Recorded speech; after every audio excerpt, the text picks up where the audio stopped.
Joining me is Vivek Gupta, partner at Deloitte. A big bang budget, I must say. Firstly, I'm going to start off by asking you, are you happy with the announcements made so far?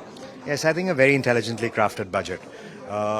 Positive both consumption and for investments, and very tangible steps on both.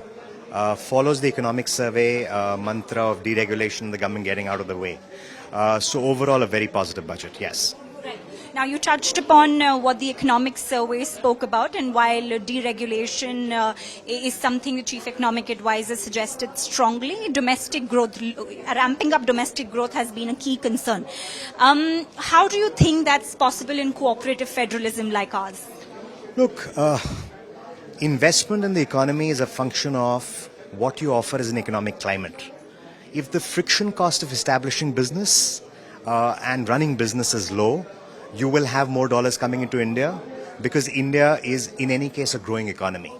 So all that the government really needs to do is to cut out the friction, have the necessary incentives in play, and wait and watch private sector investment come in. A good announcement on tax, much needed relief for the middle class. I'm skeptical of how will the government be able to manage this fiscally, because if they're looking at a 4.4% target with also slightly lower capex revised estimate for this year, which means they may not want to go for an ambitious target even next year. Is it going to put a lot of pressure and they may have to reduce their expenditure? Look, I think our tax receipts have been buoyant overall. Past experience has shown as you rationalize tax, you encourage compliance, and tax receipts don't really go down. On the GST front, on the personal income tax front, on the corporate tax front, tax receipts have been hugely buoyant. Enough in the budget to say that corporate earnings will also go up, and that also adds to taxes. As consumption goes up, your GST collections will go up. This government over the last 8-10 years has shown a good track record of sticking to its fiscal deficit projections. This year was 4.8%. I think the budget has enough, and of course one has to see the details, but I think the budget is enough to suggest that the glide path to 4.4 will be met by the government. A key concern has been on the downfall in private capex, and while government has been trying to help them ramp up, it slightly affects the consumption emotions in the market. Does that bother you?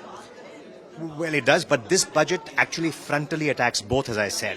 I started by saying two words for this budget: consumption and investment. So they've attacked urban consumption, they've attacked rural consumption, and they have provided the necessary impulses for investment. So of course it's bothersome to say that private investment has gone down a bit, but if this budget could do anything to address it, I think that's been done. Vivek, one last question, and because you told me that you also look into foreign investments, and this is something I asked the chief economic advisor yesterday. The last ECHO survey very strategically spoke about the China +1 policy and how it could have a dual impact when dealing with India, with not just India leading as a second power play, but also having Chinese investments in India and making way ahead for India. This ECHO survey does not talk much about it. Strategically, do you think, are we accepting the fact that China is a superpower and will remain? Look, I think everyone has their place in the world. What the Indian government needs to do is not really compare themselves with China on each official publication, but to ensure that the Indian manufacturing sector has all that it needs in terms of what the government can provide for it to function effectively. And I think that's where the focus of both this economic survey as well as this budget is. On the indirect tax side, and a lot of that we don't see in the budget. I mean, we saw a lot of rationalization of customs, but from a domestic manufacturing standpoint, we don't see a lot of indirect taxes in the budget. But separately on the GST Council announcements, etc., the government has been working through various schemes to encourage domestic manufacturing. The PLI scheme and the success of that scheme is a testimony to that plan. So I see this budget as a very focused budget which says, come manufacture in India, come do capex in India, and we are good. I'll give you one more example. They've extended the exemption for sovereign and pension funds for another investing cycle of 5 years. Our estimate as Deloitte was that over a 4-year period, which is one real cycle of infrastructure investment, that brings in roughly about $28 billion of foreign investment in the country. In 5 years, arguably, that number could be 30 to 35 billion. Now, that's a small step in a manner of speaking, but that's a significant step in terms of pumping up investment into the economy.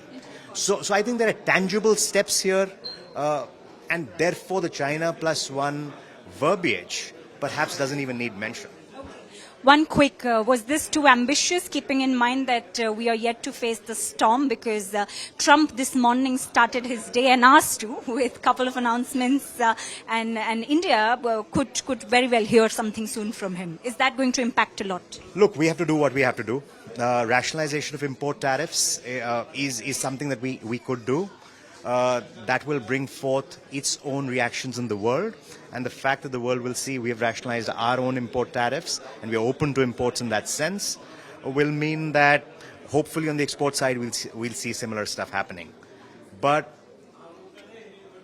what the U.S. government does as a policy notwithstanding, India has to do what it has to do. And that's what the budget focuses on. Thank you very much, Vivek, for speaking with us. If you like the video, do like, comment, share and subscribe.